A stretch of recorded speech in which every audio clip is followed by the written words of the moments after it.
Assalamualaikum warahmatullahi wabarakatuh. Berjumpa kembali dengan Pak Anto. Kita pada pertemuan ini akan melanjutkan pada video pertama tentang paradigma dan teknis PJJ.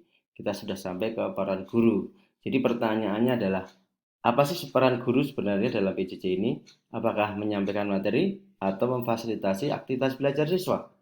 Nah, kalau menurut saya pribadi, kedua-duanya, tetapi porsi aktivitas memfasilitasi dan merancang aktivitas belajar siswa ini yang lebih tinggi, sehingga nanti siswa lebih mandiri dalam belajar. Nah, paradigma baru dalam PJJ adalah belajar, khususnya PJJ ya, belajar atau pagu belajar atau subjek belajar itu adalah siswa.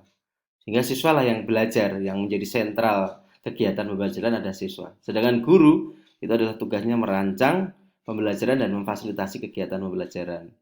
Ya, sedangkan orang tua memotivasi di rumah dan mendampingi belajar di rumah. Nah, aktivitasnya bisa sinkron yang secara langsung dalam satu waktu yang sama, bisa juga asinkron atau asinkronus. Jadi waktu dan kegiatan waktu dan tempat berbeda. Nah, kalau aktivitas sinkron yang ada apa istilahnya kesamaan tempat mungkin dengan tatap muka dengan menggunakan teknologi misalnya video conference entah Zoom maupun Google Meet atau Microsoft Teams. Nah, di situ ada atau bisa juga yang menggunakan WhatsApp juga bisa. Intinya ada komunikasi secara langsung tatap muka kalau bisa tapi juga tidak harus antara guru dan siswa. Nah, ini misalnya dalam penyampaian materi ya, tapi porsinya sedikit karena nanti yang banyak adalah di asinkron atau menyapa atau memberikan motivasi atau menjelaskan kegiatan yang akan ikuti anak atau dilakukan anak. Dan ini jadi guru sebagai fasilitator dan juga pembuat perancang kegiatan pembelajaran. Dia juga menyampaikan apa tadi yang akan dipelajari siswa atau yang akan dilakukan oleh siswa. Dan orang tua sebagai motivator.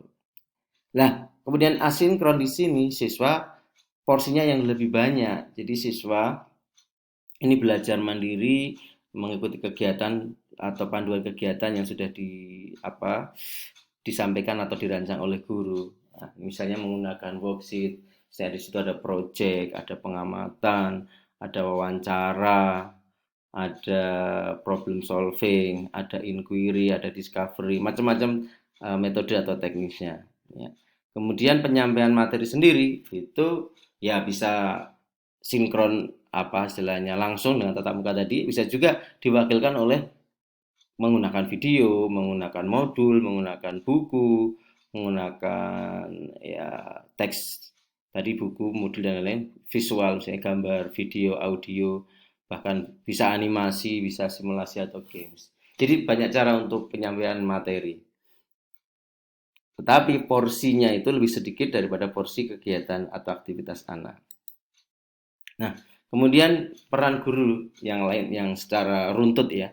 Yang pertama adalah memahami paradigma PJJ seperti yang sudah saya sampaikan di video 1, bagaimana ada guru sebagai perancang kegiatan atau aktivitas siswa dari proses apa namanya itu kayak analisis, kemudian setelah itu kita mendesain pembelajaran, kemudian mengembangkan, mengimplementasikan dan evaluasi dan kemudian merancang kembali dan seterusnya.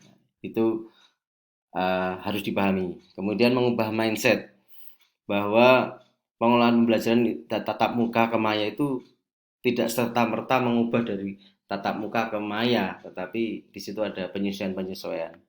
Kemudian merancang pembelajaran dan mengembangkan aktivitas belajar siswa seperti yang sudah kita jelaskan di depan. Kemudian merancang dan memanfaatkan tool atau aplikasi. Jadi aplikasi yang digunakan itu disesuaikan dengan keadaan siswa. Mana yang paling banyak digunakan, mudah digunakan oleh siswa. Misalnya dengan WA. WA itu sebenarnya sudah cukup bisa apa istilahnya sebagai sarana menyampaikan materi, sebagai sarana untuk menyampaikan informasi, untuk komunikasi timbal balik itu sudah sebenarnya cukup. Tapi kalau bisa memanfaatkan aplikasi yang lain silahkan ya, banyak aplikasi yang bisa digunakan. Kalau saya pribadi hanya menggunakan WhatsApp grup dan WhatsApp pribadi, kemudian sedikit Zoom, kemudian untuk penilaian Google Forms dan voices. Itu aja saya kira sudah cukup ya. WA sendiri bisa sebagai LMS ya. LMS tidak harus canggih-canggih seperti Google Classroom atau memakai Moodle. Nah, bisa juga hanya WhatsApp karena WhatsApp itu juga bisa kita sebagai manajemen untuk bisanya kalau teknisnya dibagi dua ya.